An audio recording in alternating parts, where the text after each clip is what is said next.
Welcome back to the mountain bike build series. In this video, we're taking a Paragon Machine Works C-tube collar, we're welding it into a straight gauge 4130 tube, we're gonna bend it, and we're gonna talk about how we figure out the numbers and how we know where and how to do it. Let's get into it.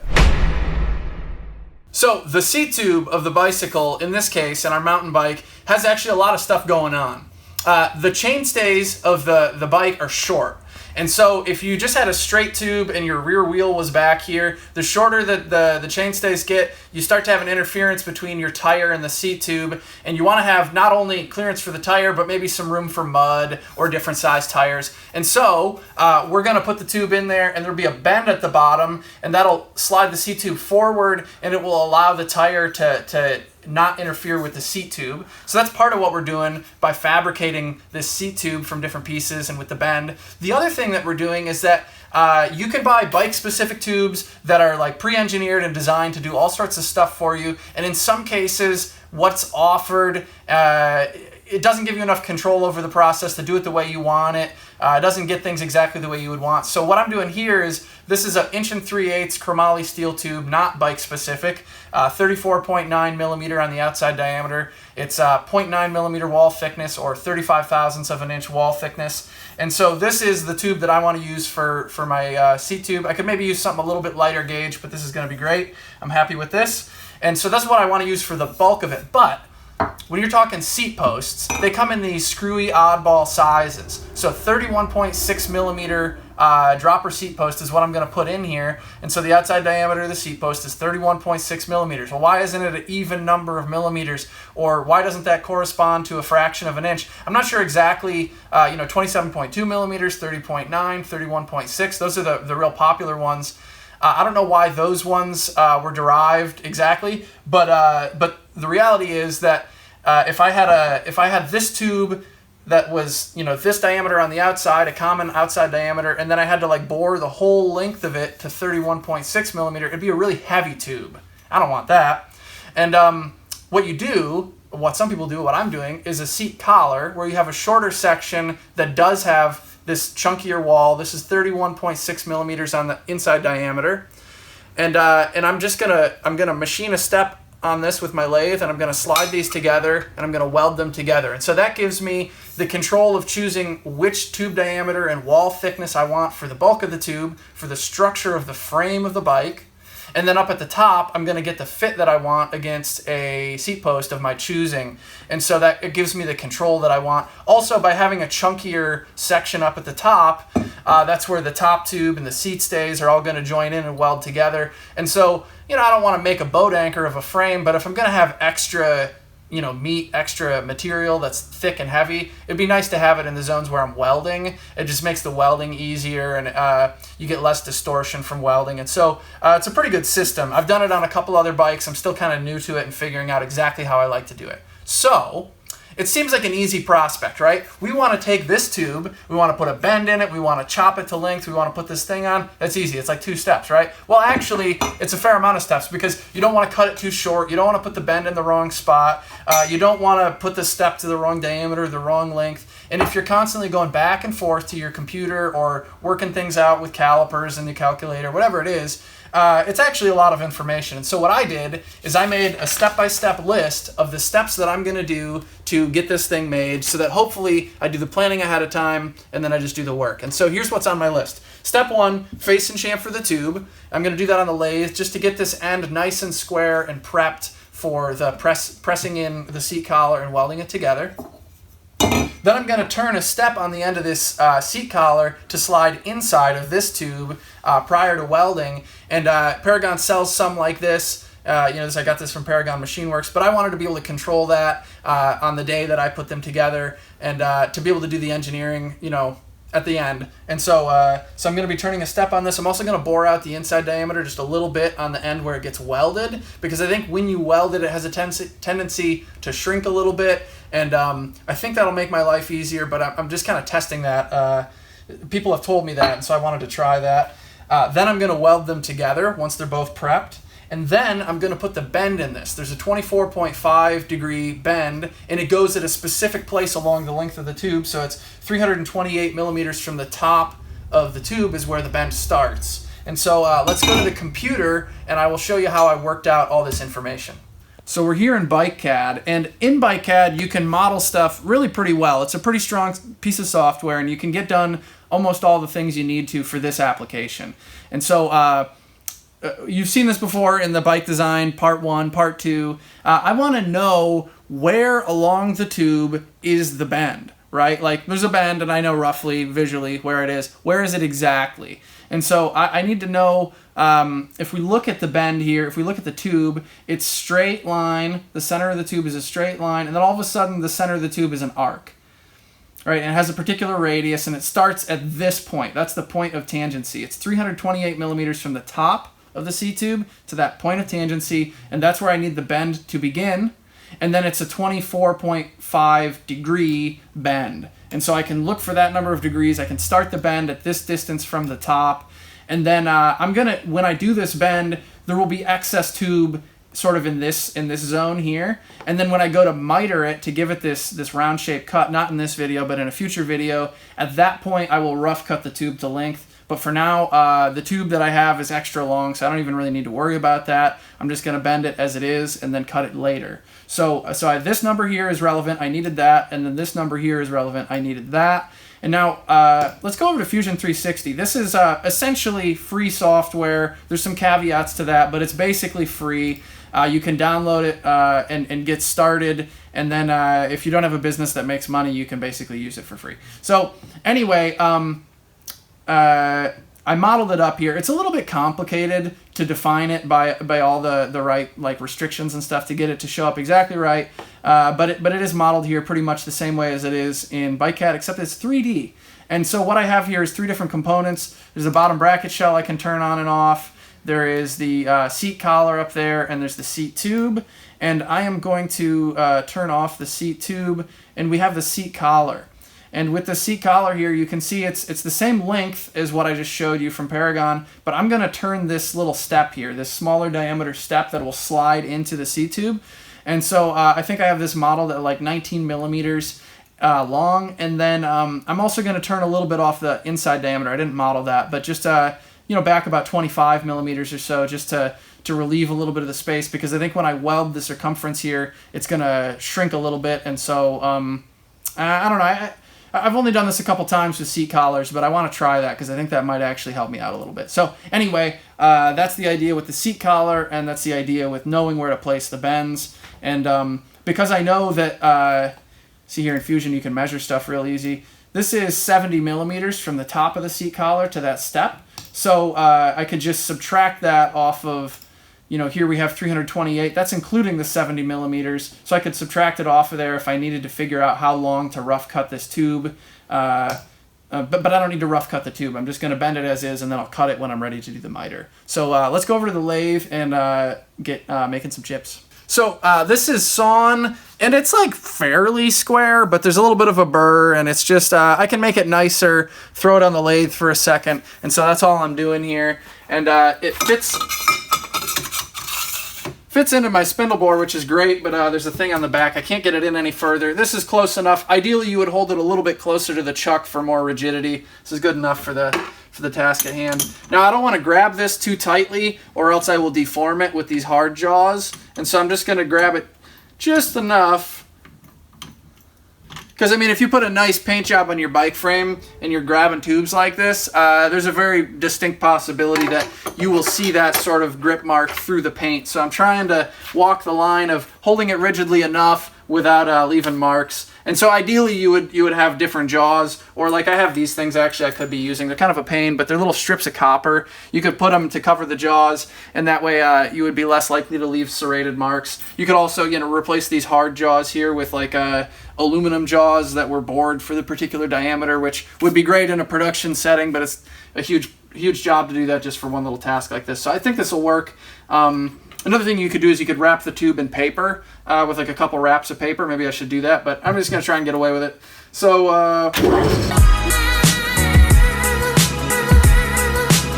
all I'm doing is just squaring up the end of it. That's called facing, and then I'm going to chamfer it just lightly, and just like a bevel sort of, and then I'm going to polish it up with a little bit of Scotch-Brite while I have it spinning on here.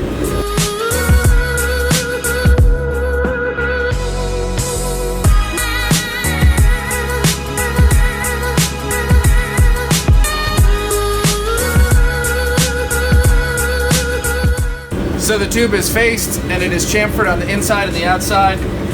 This tool is great. It's a little bit dull right now, but it's just a chunk of high-speed steel that I ground, so you can actually chamfer on this face, and on this face. It's really nice, generally on the lathe, but also for tubing. It's super nice because you're always trying to chamfer the outside diameter and the inside diameter, and this is a rare tool that can do both.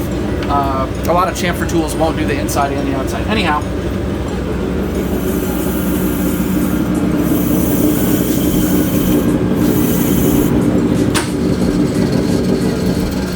I should say, you gotta be real careful whenever you're going to touch something with your hands. You don't wanna get wrapped up in there. Also, if your cutting tools aren't sharp enough to actually shear off the material and it's like pushing a burr, that could be really sharp, and while it's spinning, it could just slice your finger open. So it's good to check for burrs actually before you do this sort of thing, just to know what you have on here.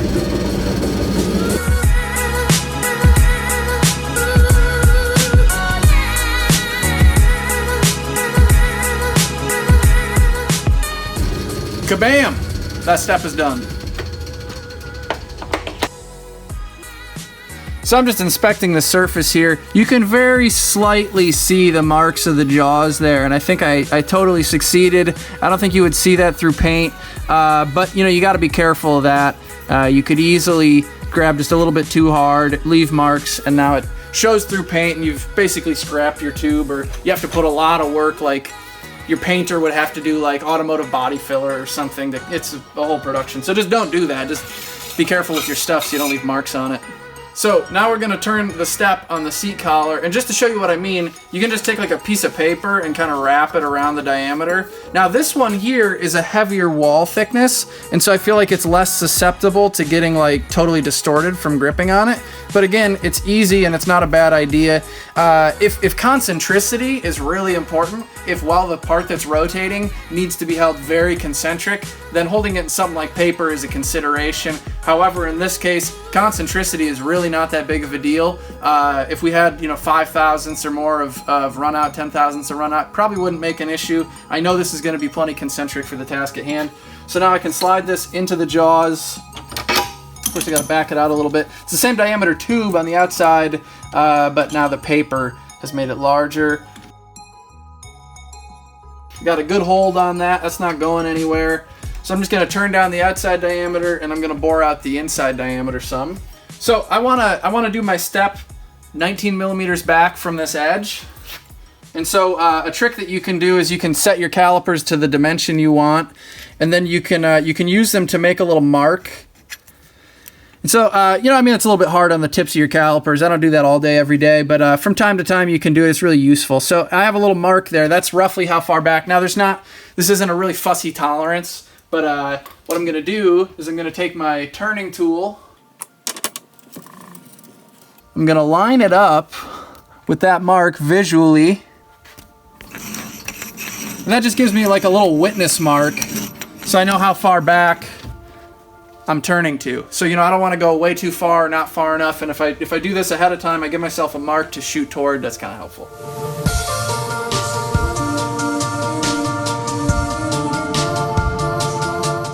So now what I'm doing, since I don't have a digital readout or anything fancy, the only way I can control the diameter predictably is by using this dial. And so I'm just turning in a little bit to a nice even number, which is in this case 0. And now I'm gonna make it cut, and then I'll measure it, and I'll know where I'm at. I'll know what 0 means, and then I can make further cuts accordingly. I know I'm not going too far with this one cut, and I've engaged the power feed.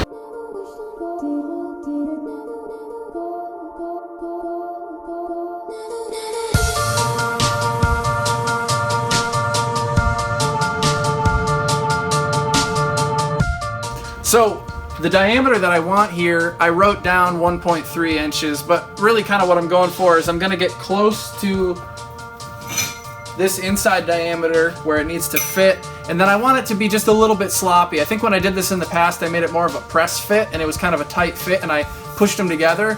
And then when I went to weld around the circumference, weirdly I got a crack where the end of that step was, and I think I don't know what other people who've done this more than me would say the reason for that was, but I think it was a good tube. I think it was a good weld. So I think just the constriction that happens when you do the weld, it kind of sucks in, and there's a lot of tensile, you know, it's like it's constricting. Anyway, I'm gonna try leaving a looser fit there and see if I have any issues. I think that was sort of the nature of my issue, is that this is strong material, but under that sort of tensile force of the shrinking weld, it caused the tube to crack. So I'm gonna leave some more space. So this is measuring roughly, you know, 1.3, pretty close, and that was the number I had. So I'm gonna get close to 1.3, and then I'm gonna actually just fit the tube and see how it feels, and then take another skim cut or something. So right now, and so I'm working partly in millimeters and partly in inches, and that's partly because I'm lazy, and sometimes it's easier to do one than the other. But in this case here, the dial reads thousandths of inches, and so I'm gonna pick an inch number and I'm gonna come up to it on thousandths of inches, because that's the system that this lathe uses. Whereas, you know, the seat post, that's a millimeter standard, 31.6, that sort of thing. So looks like we've got 53.5 thousandths roughly to come off of this, and my dial was at 0 before, so I'll probably put it to like 45 and see where I'm at.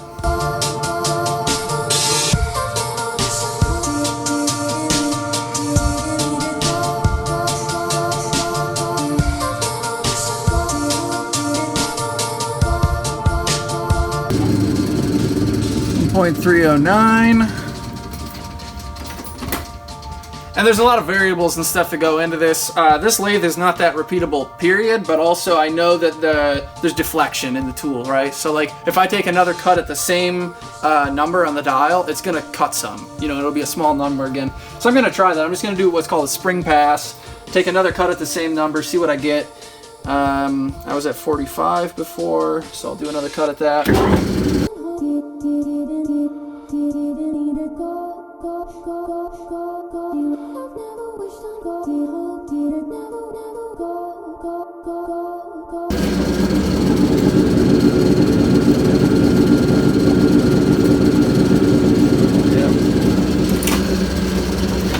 So I think there's more that needs to come off. I'm not in a hurry though. I don't want to blow this, so I'm just gonna check. When I measured the inside of this with calipers, that's not really a super accurate way to measure. But yeah, no, that won't fit. So I'll take off at least another 5, check it again. So where I was at 45 on the dial, I'm gonna go up to 50 now. There's different ways of doing that. You can loosen a little screw on here and you can recalibrate the numbers, but for me it's easier to just do math in my head. So bringing it up to 50 on the dial.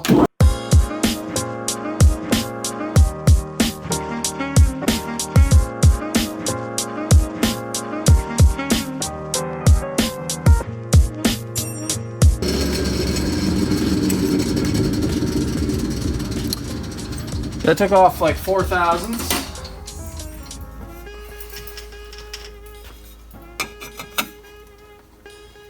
So that's starting to go on. And that's just kind of a tighter fit than I want. That would probably work all right. I'm gonna take off another 5 thousandths, see how that feels. 5 thousandths of an inch is like a human hair.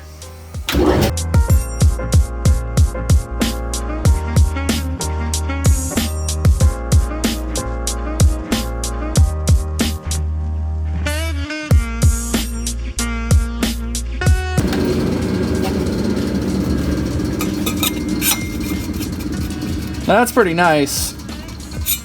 So even when this, when I weld around it, and the weld, when it's hot, it expands, and then when it cools, it shrinks more than it ever, you know, it shrinks smaller than when you started. And I feel like with having just a little bit of space in there, it's not gonna be, this outside tube isn't gonna be squeezing so hard on the inside tube that there's like stresses there that wanna crack.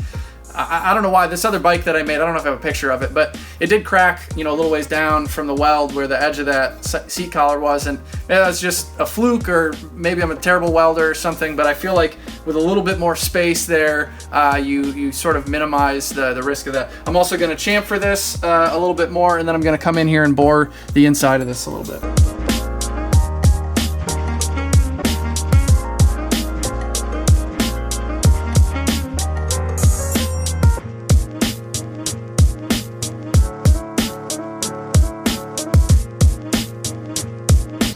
So this is a boring bar, and this tool goes on the inside diameter, and it takes a bore and it makes it bigger or truer or whatever. So there isn't any particular number I'm shooting for here, but I think I just want to make it, you know, something like 5 or 10 thousandths bigger, just so that, you know, after the weld, it's going to shrink down again. This would be the fit between the seat post and this part of the tube. And after I finish welding the whole thing, I'm gonna ream it out and whatever. But I think it was Drew from Engine Cycles, somebody who you know did this sort of thing a lot a couple years ago, was telling me that the reaming part becomes a lot easier if you manufacture your seat post collars with a little bit of clearance to start with in the zone of the weld. So if I understood what he was saying correctly, then it would make sense that this is a worthwhile step to do. This is a plenty long seat collar. I'll still have lots of full diameter engagement. So I'm just gonna bring it in here. I'm gonna kiss it off, get it to just touch.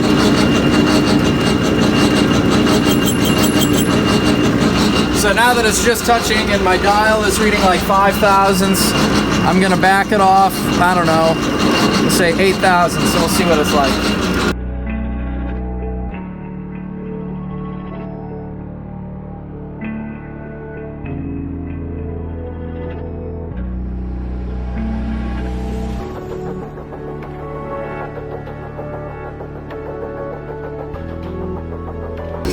I think I'm gonna do just a little bit more.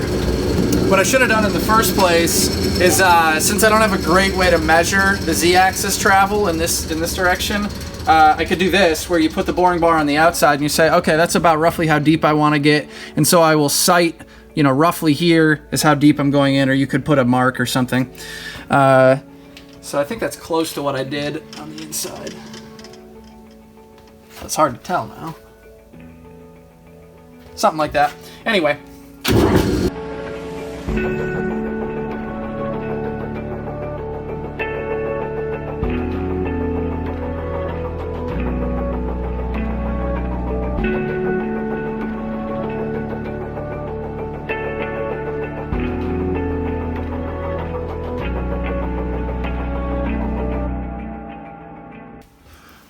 I think that's going to work nice. I think that looks pretty good. The last thing I'm going to do is I'm just going to polish off this mill scale here, because that's right where I'm going to be welding. And so you could do that by hand off of the lathe, but while it's on there, it's already spinning and it makes it easier.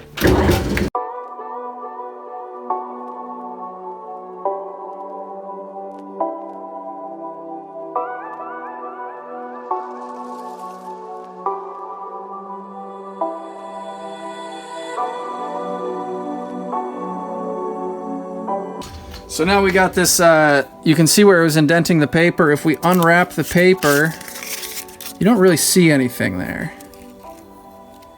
You can almost see where the paper, yeah, you can barely see that. I don't know if you can see that there. I can just wipe that off with my finger, basically. That's what you like. You know, just protect the tubing so that you don't, you're not chasing your tail later trying to make it look pretty under paint or something. So we have this step on the outside. The inside is bored out just a little bit. And now these should fit together quite nicely. I think it's a pretty good fit. It's sloppier than I used to do, and I think that's smart. Let's weld this baby up. So I'm gonna weld these together, and I think I'm just gonna fusion weld them. I'm not an expert on this, but there shouldn't be a whole lot of like, you know, different loading on this joint that it needs to be incredibly robust. And so just fusing the two different metals together, I think, will be adequate. That seems to be what most people do with these. And so that's what I'm gonna do now, is I'm just gonna fuse them together. You'll see some frame builders who do a lot of this have made a really badass little fixture for this. And I'm gonna get by without it, but man, it'd be cool if I had that. Anyhow, let's see if I can do this. I haven't welded in months. Because I didn't make a super tight fit between these, it's possible that they're, you know, a little bit offset from each other. So I'm just trying to keep them, you know, the flatness of the table will keep these kind of registered in this attitude, and then I'm gonna try and keep them registered in the other attitude, and yeah.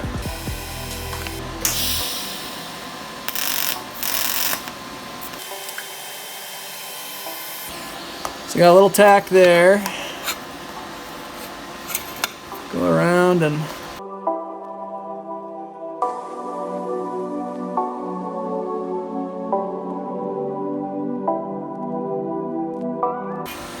cool.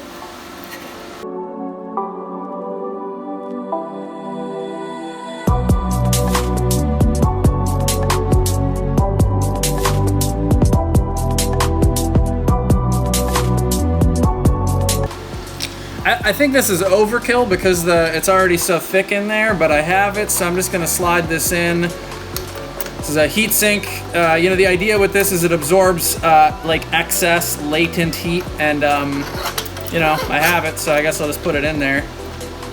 You slide it in, and then there's a wedge system, and when you tighten this nut, then it expands on the inside to make good contact, and it can draw the excess heat out. And the idea is then it becomes easier to control the weld because it's not heating up and cooling down so immediately quickly. There's more mass to it, and then also hopefully it doesn't distort the dimensions and the surface of the stuff so much because you had something cold on the backside kind of drawing out the excess heat. So since I have it, I'll use it. I don't know if it would be dire in this situation. It would really make a bigger difference on a thin wall tube.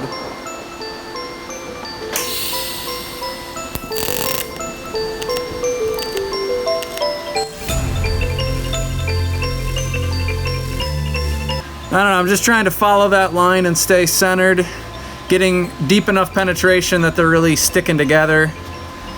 Ideally, you'd be able to just roll this freely, but there's a little bit too much stiction here. It doesn't want to freely roll, so I'm just going to do it in little stitches.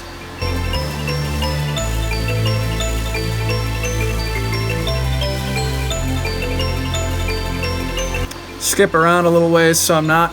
it wants to pull together from the heat, and so if I start on one side and I go around, I could just break one of the tacks apart or something. So if you kind of work around, makes it a little bit easier to keep from doing that. I don't know if it's totally necessary, but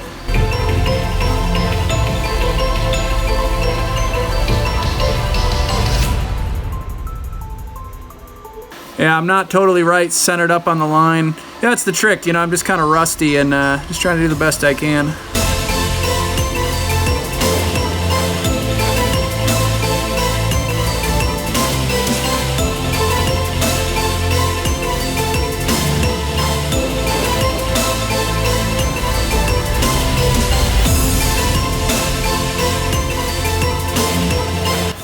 Yeah, here it's a little bit narrower maybe than I would like. I should have a little bit of a wider puddle maybe. I don't know. Not really an expert with this. I'm pretty out of practice, but I mean, it's not looking terrible.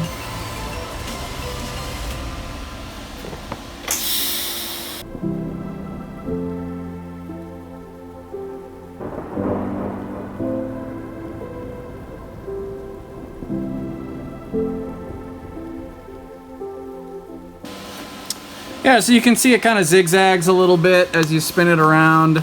I think I'm on center enough, but you know, ideally it would look prettier and more consistent, and if you did that, it might be a little bit stronger. I don't think that this is going to see a huge amount of load, but of course you always want to do the best work you can. If you follow really good frame builders, especially titanium frame builders, most titanium frames are going to have a seat collar like this. Not all of them, but generally you're using straight gauge tubing with the wall thickness you want to get the ride characteristic you want in your titanium frame, and then at the top you need it to fit your seat post. And so sometimes people will achieve that by using an aluminum shim, and that's lighter weight and it's probably easier, but you know, some people like just the whole frame to be, you know, one piece of welded together material. It's kind of nice to not have to deal with shims and stuff. So anyway, if you follow good bike frame builders like, you know, Brad Bingham and Drew from Engine Cycles and all these different people, they do really beautiful welds that they'll post sometimes, and you know, puts me to shame, but I think this will work. I think this will be okay. If I was selling bikes to the public, then you know, I'd practice this stuff more often, but this is my own bike, and just going through the motions. Alright, so we welded it up and I let it cool slowly. You don't want to like quench it or anything, you just let it cool slowly in the air. And now that it's cool to the touch, we can do the next step, which is to put the bend in it, right? And so a year ago, I was developing this tube bender that I make and I sell now. Sold a bunch of them. And originally, I was thinking, I want to be able to bend a seat tube of a modern mountain bike to a relatively tight radius like this. And that sort of thing didn't really exist. And, you know, if you wanted it done, you could get it done kind of poorly by some other benders, or you could get it done well by some super expensive and lavish benders that take up a lot of floor space. And so I developed this thing, and now I get to put it to use in my own mountain bike, which I've been dreaming of doing for a long time. So here it is with the die that I want. This is for 1 3/8" diameter tube, and it'll bend it to a 6 3/4 inch centerline radius, and then I also put the metric on there, right, because inch is antiquated. So anyway, I need to know how far to slide the tube into the tube bender, right? It goes in like this. How far do I put it before I lock it down? And so that was the number I was pulling up before, 328 millimeters from the top of the tube to the point of tangency where that bend begins, right? And so I've marked that here, 328 millimeters to my Sharpie mark, you know, plus or minus a couple millimeters is okay. And, but if I put this mark, what is this gonna reference? Really, I want that mark to be in the center of these arms, because in the center of these arms is based on the design of the bender. That's where the point of tangency is, where it goes from being a straight line to being an arc. That's where it happens. That's where I want to line that up. And I know that from the bottom edge of the tool to that mark is 63.5 millimeters, or 2.5 inches. And so I am going to mark that on here, and then I can reference that 63.5. So this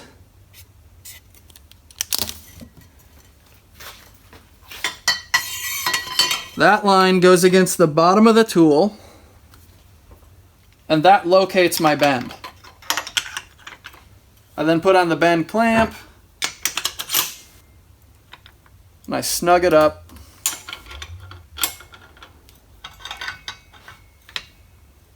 All right, and now it's tight in there. I throw in the follow bar. And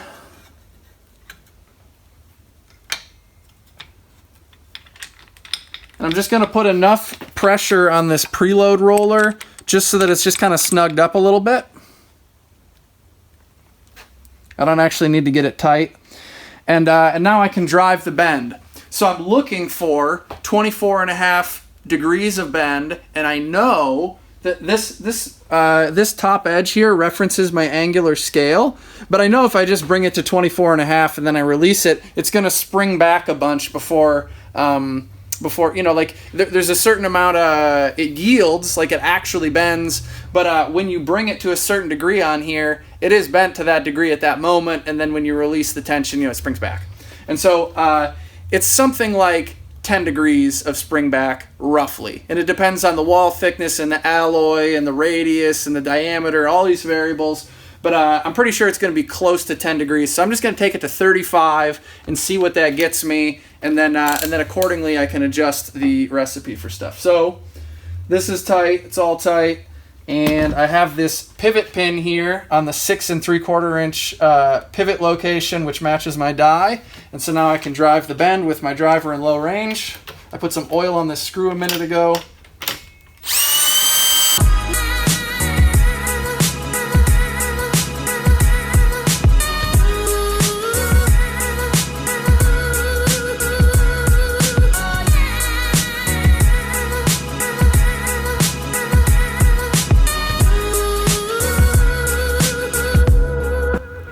Cool. Now, because this adjustable preload can be backed off, that allows me to much more easily remove this part. The original version of this tool, I didn't have that adjustable preload, and it sucked getting tubes out of there. So I can measure this angle a number of different ways, and what I'm going to do right now is I'm going to put this angle gauge on here, and this just kind of measures the tube relative to gravity. So 89.5, that's half a degree off. Let's see what we get up here. 64.4. Yeah, so we're at like 25.7 or so. We've overshot it just a little bit. That's fine. I think that's within the sort of range of acceptable. Yeah, that sounds fine to me. So we're done, and we just unload it from the tool and move on. So if you're watching closely, you might have been screaming at me to do it differently. I put the bend in the wrong spot, right? That's pretty easy to do. Sort of like a measure twice, cut once thing. What I did is I measured 328 from the top to my mark, and that's where the point of tangency is. So, you know, you have a straight line, and then you have an arc. and your point of tangency is your point at which your arc is tangent to your line, right? The point of tangency. And so it should be 328 millimeters straight, and then at this point, where I put that mark, or here, I guess, anyway, should be 328 millimeters, and then it should start to bend. And what I did was, I think I end over ended it, and I put the mark on the wrong side. I'm trying to be on camera. I don't know, I'll make excuses for myself. I'll say that I was trying to be a personable YouTube host. Anyway, so fast forward an hour, and I've fixed it. So what did I do? I took my hacksaw and the Paragon tubing block, and I chopped out a little section of tubing and the seat collar that I had welded in, and that'll go in the scrap bin, or, you know, whatever. I had another one of those collars around, and it was for 30.9 millimeter seat post instead of 31.6. And so I set it up in the lathe, and I used a long boring bar, and I bored it out, and I got the diameter is pretty consistent. It should, you know, it's pretty concentric to the outside. Nice. The surface finish kind of sucks. So it's fine. After I do the welding and I'm doing finish machining on the frame, I'm going to come through with a reamer anyhow, and the surface finish shouldn't be too critical. I think that'll be fine. Because I had warmed up on this one, the weld came out better this time. And now it's in exactly the right spot. I have, I don't know, like 30 or so millimeters of excess length on the bottom of the tube here that I will chop when I do the miter there. The bend is in the right spot, and it looks great, and so I'm happy with this now. And it's just a lesson in if you don't want to make mistakes, don't even go to your shop. Like it's inevitable that you're gonna screw stuff up. And yeah, one of my favorite YouTube channels, Tom Lipton, Ox Tools. He's always saying, you know, you measure your competence or whatever in the shop by like how well you can deal with screw ups and adversity and stuff. Because when things are going right, that's easy. So yeah, you gotta figure out a way to move forward and follow through with it. And so now I have something that works, and this is exciting to me. This is the seat tube of the bike. So we're gonna try and keep making these videos come at a more regular basis on the mountain bike build series, and I hope to see you on the next one, because I'm getting pretty stoked. When you start to see the frame come together, it's pretty exciting. Thanks for watching.